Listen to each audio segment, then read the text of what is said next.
अस्सलाम वालेकुम।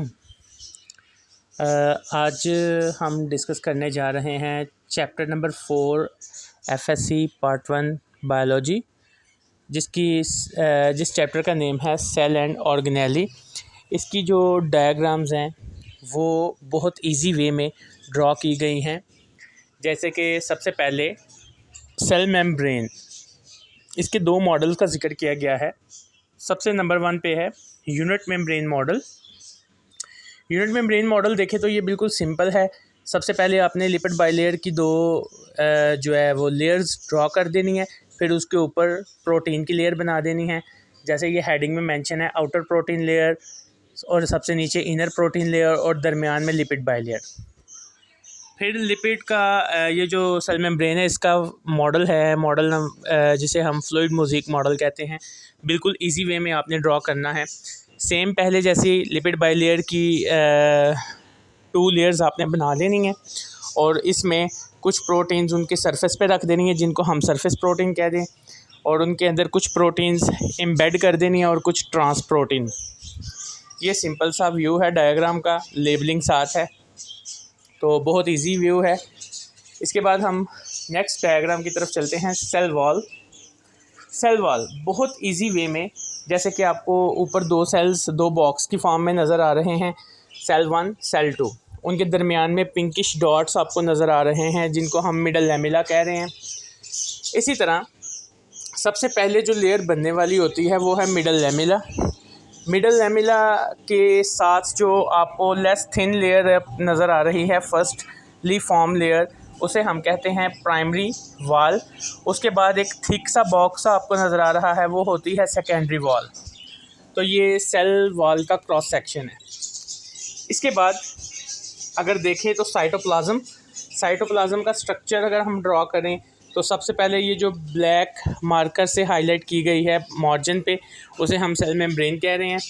उसके नीचे एक थिक सी लेयर है शेड वाली, जिसे हम एक्टोप्लाज्म कहते हैं। उसके अंदर पिंकिश जो डॉट्स आपको नज़र आ रहे हैं वो एंडोप्लाज्म है, और उसके अंदर न्यूक्लियस, और न्यूक्लियस के अंदर न्यूक्लियोलस न्यूक्लियोप्लाज्म।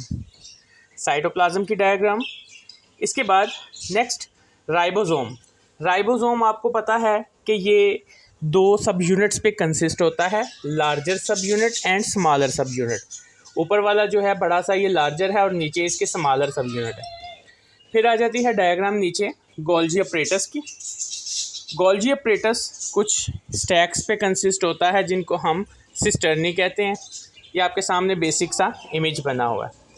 इसके बाद नेक्स्ट हमारे पास आ जाता है ऑर्गेनेली, मोस्ट इम्पॉर्टेंट माइटोकॉन्ड्रिया, जो कि लॉन्ग क्वेश्चन के पॉइंट ऑफ व्यू से भी बहुत इम्पॉर्टेंट है।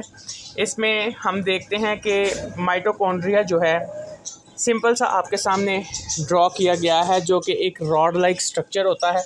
इसके अंदर पिंकिश डॉट है, ये माइटोकॉन्ड्रियल मैट्रिक्स है, साथ साथ लेबलिंग की गई है डायग्राम में। नीचे इसके देखा जाए तो एंडोप्लाज्मिक रेटिक्यूलम है। ये न्यूक्लियस आपको नज़र आ रहा है, न्यूक्लियस से ये स्टार्ट हुई है और ट्यूब्स की फॉर्म में इन्वेजिनेट होती गई, और उसके ऊपर जो ग्रीन आपको ग्रैन्यूल नज़र आ रहे हैं वो राइबोसोम्स हैं, और ऐसा पार्ट जिसके ऊपर राइबोसोम है वो रफ एंडोप्लाज्मिक रेटिकुलम है, और इसके नीचे कुछ आपको ब्रांचेस नज़र आ रही हैं जो विदाउट राइबोसोम है। इसको हम स्मूथ एंडोप्लाज्मिक रेटिकुलम कहते हैं। नेक्स्ट इसके बाद डायग्राम देखें न्यूक्लियस की डायग्राम देखें तो ये लेबल की गई है, बिल्कुल बेसिक और इजी और इम्पॉर्टेंट डायग्राम है। जैसे कि न्यूक्लियस 2 मेम्ब्रेन पे कंसिस्ट होता है जिसे हम डबल मेम्ब्रेन बाउंड ऑर्गेनेली कहते हैं, और इसके दरमियान में जो आपको ये स्पेसेस नज़र आ रहे हैं इनको न्यूक्लियर पोर्स कहते हैं। ये सारी डायग्राम लेबल हुई है। अब अगर ये जो इसके दरमियान में आपको ब्लैक डॉट नज़र आ रहे हैं, अगर ये एक है तो इसको हम न्यूक्लियोलस कहेंगे, अगर एक से ज़्यादा होगा तो न्यूक्लियोलाई कहेंगे। लाइसोसोम की डायग्राम अगर देखें, इसका बेसिक स्ट्रक्चर ये सिंगल मेम्ब्रेन बाउंड ऑर्गेनेली होता है।